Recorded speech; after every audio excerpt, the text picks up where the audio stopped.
This is TechVibe Radio, your front row seat to Pittsburgh's technology and innovation ecosystem.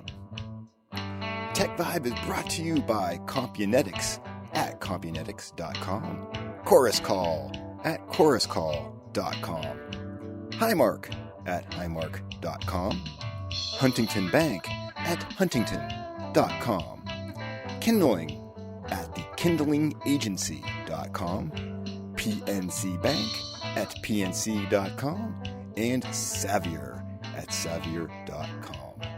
Here are your hosts, Audrey Russo and Jonathan Kirsting of the Pittsburgh Technology Council, coming at you from the Huntington Bank studios. Audrey, it is Sunday morning. I'm so happy to be hanging out with you here in the Huntington Bank studios because this is the front seat to all things tech in Pittsburgh and just great stuff that's happening here. And today we got a guest I'm very excited to talk to, a company called ComTec Systems. And if you don't know these guys, they are one of the region's fastest growing, most successful firms that specialize in business telecommunications and, most importantly, cost reduction consulting. And hanging out with us today is Michael Vertolli. Mike, pleasure to have you here on TechVibe. Thanks, Jonathan. Great to be here. Yeah, it's fun. So where do we start? Mike, where do we start? Like, why don't you jump right in and tell us about the company, a little bit about yourself, and any other fun facts that you think we all need to be aware of? Start with ComTec. So 51, but I've had the company now 35 years. So that's usually the first thing that people say when they meet me. They go, "You're entirely too young to have ran a company for 35 years." But, I think day and age we're in today, it's very common. You see entrepreneurs, in their 20s, teens, but, back in 1988, 89, that was not the case. So it was a high school venture, started it. We've taken many different turns. That's so great. It's been amazing. But, it's always looking forward, following the trends and following some of our, you might call them taglines, but really there are inspirational thoughts here about failing forward, and that's something I've always believed in. Is that for real? Or are you just playing with Yes. No, it's for real. That's for real. So, yeah, I hate to age myself, but it's almost like I think I went into business selling fax paper. This is proud, baby. Yeah, right. Great. So it's amazing. That is, and you just keep. So a lot of people buy their companies and sell them, or some people, they fail and they start over.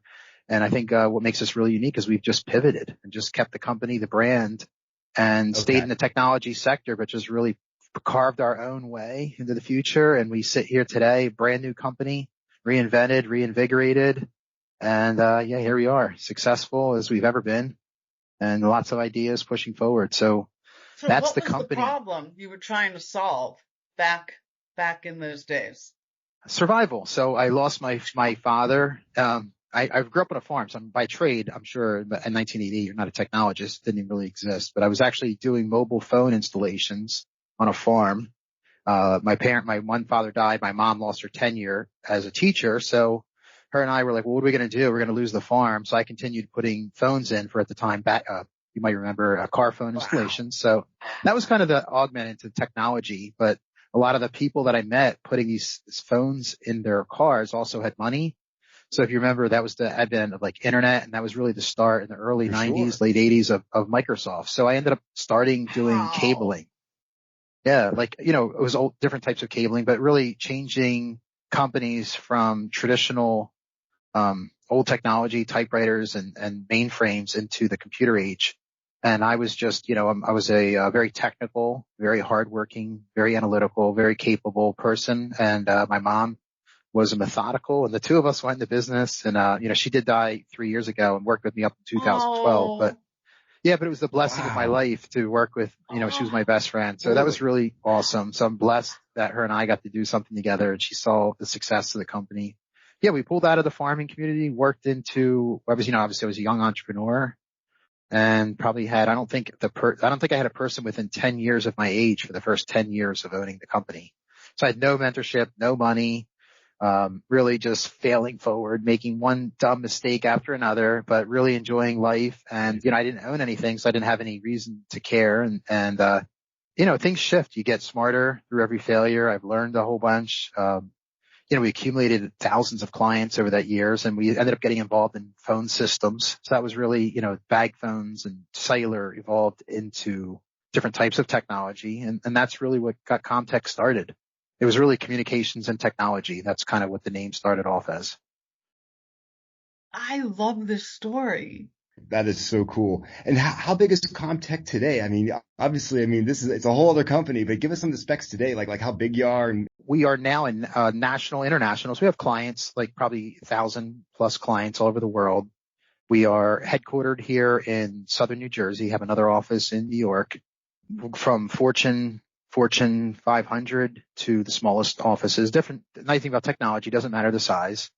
We employ about 55 to 60 people out of our headquarters. I have about another 100 that are 1099 that do help remote installations that can travel. And we have a couple hundred sales agents that are 1099 that are either independent sales contractors or consultants. We call them some channel arms that help us drop leads and work with us on inbound opportunities.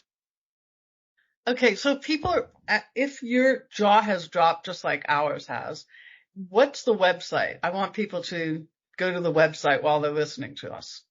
ComTecSystems.net. COMTEC systems.net. Wow. Just that simple. How do you top that, Jonathan? How do you even top that? I know how you top it. You start expanding into Pittsburgh. That's how you top it, which I think is so cool that you guys are very interested in the Pittsburgh market. Yeah, we're always looking. So I think I've been a serial entrepreneur. I'm focused on my companies, but I've always been, looking at what's next, what's new, what's innovative. Also what I, can survive with. I think too often people, sit back and they think whatever they have, whatever today is going well is always going to be there. And I'm always not the pessimist, but I'm a realist. Like we always have to be making sure that we're looking down the road. So, the twists and turns that I've taken with the company, I think the evolution of what companies I've built, how we've evolved, and all those pros and cons have converted us into what we are now. So yeah, the company's made some major changes and, we've learned from them and grown from them. Yeah. So this is a testament to your mom as well. I mean, this is pretty incredible. Yeah, she believed in me and, yeah, it was pretty interesting. So I'd say for the first 15 years, we were very much a telecommunications company. I think it was around 2006. We really were wondering, like, where's this market going? The products were changing. Things Right. were, the internet was really reducing costs and margins. We started evolving into doing other technology within ComTec, like security and cameras and managed services. It did that, and that worked out really well. And then, we got involved in doing, video entertainment for hotels. That was a 3-year stint. And that's a really interesting story. I think people can appreciate. So I got involved in doing hotel entertainment where I was putting video on demand into hotels all around the country. And it just had to do with my technology mind. And we were putting in free TVs, free entertainment, everything. And we did a movie share. So anybody who stayed in a Hyatt or a Marriott around the country, probably in the early 2000s to mid 2000s, turned the TV on, you paid for movies. Today, people stream, it's Netflix. But back then it was, you paid a lot of money, and we would put those in for free, and we would do a revenue share with the hotels. That was a phenomenal venture for me. It gave me a jump start financially. But as that market changed and they shifted, I unfortunately came down with a staph infection. I was sitting in a major hospital here in Philadelphia, and I'm looking at the TV, and I'm like, there's just nothing here to watch. And it was grainy. I said, what if I put this system in the hospitals? So I transferred the company from going to hotels, which I called the product InView, and we called it InView RX. And I pitched it to Wharton School of Business. So they took it on as their graduate program. Some of the top business leaders, some of the top law firms in Philadelphia and actually East Coast jumped on our board, and we built out the product. Yeah. And then 2 years later, the top 5 pharmaceutical firm bought us out. And I was back to the drawing boards in 2013. That's amazing. Yeah. Oh my goodness. Wow. What a crazy, cool story. You've had some twists and some turns. We're super engaged. We got to take a quick break. We're going to come back with this. In case you just joined us, we are talking to Mike Vertolli of ComTec. Go to ComTecSystems.net And I tell you what, we're going to come back. We're going to be talking more about how you have Microsoft-driven clients, seamless migrations for your phone systems and things like that you're now currently working on, which I think our listeners will be super interested in. So we got a lot to get to. So hang right here. This is Jonathan Kirsting. And this is Audrey Russo. And we're from the Pittsburgh Technology Council. Go to pghtech.org and we'll join you in just another minute or so. Hang tight, everybody. We'll be right back. Compunetics is the leading developer of unified voice, video, and data collaboration and conferencing applications for the service provider, government, and unique workflow applications. The Summit Olympus and Evergreen platforms, driven by their encrypted user interfaces, enable powerful and secure collaboration. Combined with world-class support and innovative professional services, Compunetics delivers the right solution every time. Learn more at Compunetics.com. Every company needs to attract and keep talented people. To do it, you need a strong company story told by those who experience it every day, your employees. So invite your people to be your brand voice and let the Kindling Culture Agency gather and ignite your stories to engage and attract your people. Learn how at sparksomething.big.com. That's sparksomething.big.com. Your dial is set to TechVibe Radio, brought to you by Compunetics, Chorus Call, Highmark, Huntington Bank, Kindling, PNC Bank, and Xavier. Here are your hosts, Audrey Russo and Jonathan Kirsting of the Pittsburgh Technology Council, coming at you from the Huntington Bank studios. So glad you're spending Sunday morning right here with Audrey and me, Jonathan, from the Tech Council. We love letting you know all the great stuff happening here in Pittsburgh's technology ecosystem. And we get really excited when there's companies in New Jersey and they see great opportunities here in Pittsburgh. And such is the case with ComTec Systems. And we are talking to Mike Vertolli, the founder. 30 years ago, we were just telling your amazing story, Mike, about the twists and the turns and how you started this thing when you were in high school. So I think it's so cool. Yep. You started when he was a baby. I was. Yeah. Exactly. Here we are. So what can we expect from you here in Pittsburgh? We sort of set the stage. Go to ComTec with the csystems.net. You can find out a lot about the company there. But so set the stage for us here. So what can we expect from you here in Pittsburgh? We're excited. You have 4 people that are actually working for the company and you're expanding your footprint. Yeah, I'd say, we left off on what I actually did up to 2013, but I think what ended up happening, it'll set the stage for why we're in Pittsburgh. So in 2013, after we sold our interactive entertainment company and we really stripped down the telecommunications arm, we were like, what are we going to be next?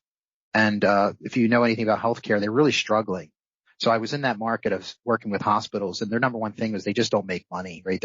Every dollar matters. So I got involved in consulting for the very clients I put all the interactive entertainment in. But I said, let's switch our business models. We have a tremendous background in public utility. So I started doing cost reduction services in a consulting world. And it turned out to be huge. So our first major clients were all the major hospitals. One giant one is in Pittsburgh. There's a giant sign. And we just helped them. We helped them achieve cost savings. So anything with gas, electric, telecommunications, and cellular. So they'll turn to us for programs that they could never get on their own, just through contacts and GPOs or group purchasing arrangements that we have nationally. So we started leveraging some of our largest clients, our buying power. And then when I look back at the company, I was like, well, I still have my telecommunications company. I have thousands of clients. We migrated the company to doing voice over IP. So I turned ComTec into a carrier. So we now a phone company. We started offering services. I first started converting all of our clients from 2013 to 14, 15.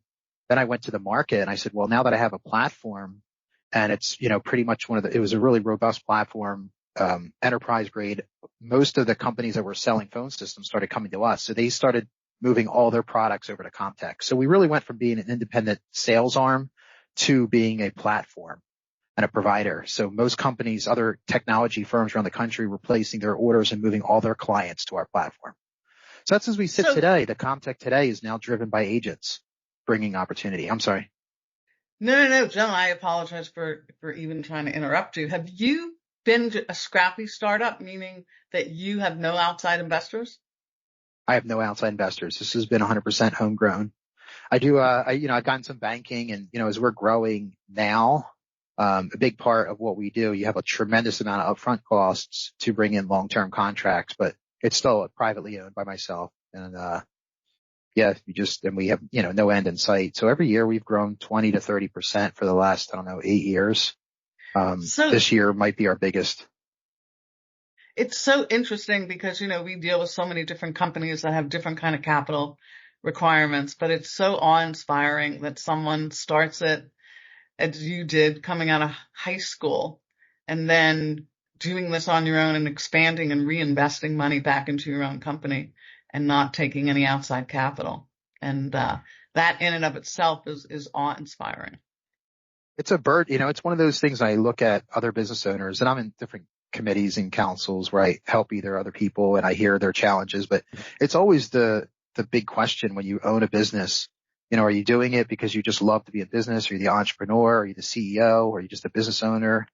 How does money, is it to make personal gain? Is it to build wealth? And you got to make a lot of sacrifices. And there's no easy answer. You take too much and there's not enough to reinvest in the company. If you continuously reinvest in the company, you're constantly wondering, about your return. If you borrow too much, you have the challenge of payback and the potential of default. So yeah, there's never an easy answer. I think people have to just do what, their heart and soul wants them to do. For me, it was reinvesting back in the ComTec. I believed in what I was doing. I strongly believe in it today. And I put my money, my personal wealth, and my personal investment of time where my mind was. Well, what do you say to entrepreneurs now? What's some advice? What's some kernels of some tidbits, if you can boil it down? And I'm not trying to be simple. I'm just trying to. No, I think first, when you be an entrepreneur, I think the first question you should ask yourself, anybody should say why. If you don't know the why, I don't know if you can really be successful. So there's all kinds of reasons. I don't think there's a wrong reason, but then you have to know, what am I willing to invest? What am I willing to sacrifice? Because a lot of people think it's the easy way out. And that's just not it. I'm going to quit my job because I can do what that owner did and I can do it better and I'll make more money. Right. They think that and they go in, they go, oh my gosh, I actually have to take a pay cut to get this running, or I'm away from my family more than I ever thought.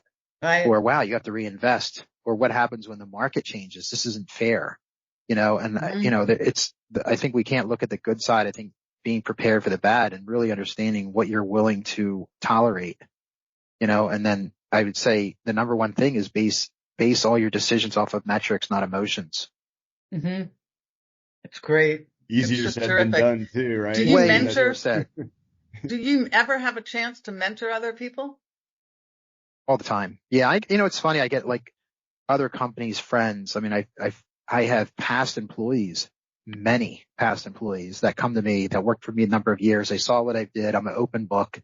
I've never sheltered anybody from leaving and trying their own thing. I encourage it. I teach them, and they've come to me and they say, I don't know how to thank you. And I have many that are multimillionaires that are saying, I've emulated everything you've done. I listened to the words that you've given me, and I've stolen some of your ideas. And I'm like, it's awesome. And they go, I would have never been where I'm at in life without listening to some of the things you've given me and the roadmap that you've helped me with. So that's inspiring for me, but I know, like, things come full circle. They would also do the same for me today. Wow. Just very cool. We can't wait to meet you. The next time you're driving through. When you're here, you stop by and hang out with the tech council for a day. We need to introduce you to a few people. Yeah, I'd love to. I go to Ohio a lot, so I'm always passing right by Pittsburgh. I love it. My 76 drive, my Route 76 across the state, that 320 mile one road drive from Philly to Pittsburgh. Well, you make a stop here and we'll be sure to entertain you and show you the sites. This is so much fun. Thank you, Michael Vertolli from ComTec Communications. Really very, it's great. And you're doing work. A lot of this work that you do is not sexy, but it's critical. It's everywhere, critical right? work. It's critical. Nothing works. Right. Yeah. Yes. Everybody uses us, whether it's consulting, everybody needs to save money and optimize their spend, and everybody needs technology. And I always say to like my downstream agents and my partners that bring us in, I mean, there's not a company that exists today that doesn't use internet and pick up a phone to make a call. It's just, Teams is huge. The market's changing. Everything's collaboration tools now to make everybody more effective. A lot of your employees are working remotely. We help them with the metrics. We help them implementate. We help them train, help them use technology to run a better organization. And no better place than Pittsburgh. I mean, it's hot. The businesses are amazing. Yeah. It's growing. It's a hotbed for us, and it's close, so it's really makes sense for ComTec to keep expanding in geographic regions where, we like being tighter to our core rather than geographically dispersed where we don't have as much control. So it's been a great ride, and you'll see a lot more of us in Pittsburgh. We're looking forward to it. Thank you. Sure. Thanks for spending the time with us. Thank you. I really appreciate this. Great. I know you definitely inspired our listeners. You inspired Audrey and I. Like I said, we just love your story and we want everyone to know about it. So thank you again for your time. Real quick, if any of your listeners ever want to reach out, I'm on LinkedIn. If you find ComTec Systems, you find me. If anybody really wanted to run anything by me, any thoughts, ideas, I want to get engaged more in Pittsburgh, and I'd love to chat with any of your listeners. That is awesome. Great. We would love to offer that out to our listeners and our members here at the Tech Council. So everyone look for Michael Vertolli on LinkedIn, and then link in to ask questions because we might have some questions ourselves. So look out, Michael. Simple as that. Everybody have a fantastic weekend. Once again, go to comtechsystems.net to learn all about it. Go to pghtech.org to check out the Tech Council. Whew. This has been Jonathan Kirsting. And this is Audrey Russo. We're from the Pittsburgh Tech Council, and enjoy the rest of your Sunday, everybody. And Mike, once again, thanks for hanging out with us today. We do appreciate it. Thanks for geeking out with us on TechVibe Radio. Tune in next Sunday for more tech and innovation stories right here from Pittsburgh. TechVibe is brought to you by Compunetics at compunetics.com, Chorus Call at choruscall.com, Highmark at highmark.com, Huntington Bank at huntington.com, Kindling at thekindlingagency.com, PNC Bank at pnc.com, and Xavier at xavier.com. And we're always coming at you from the Huntington Bank Studios.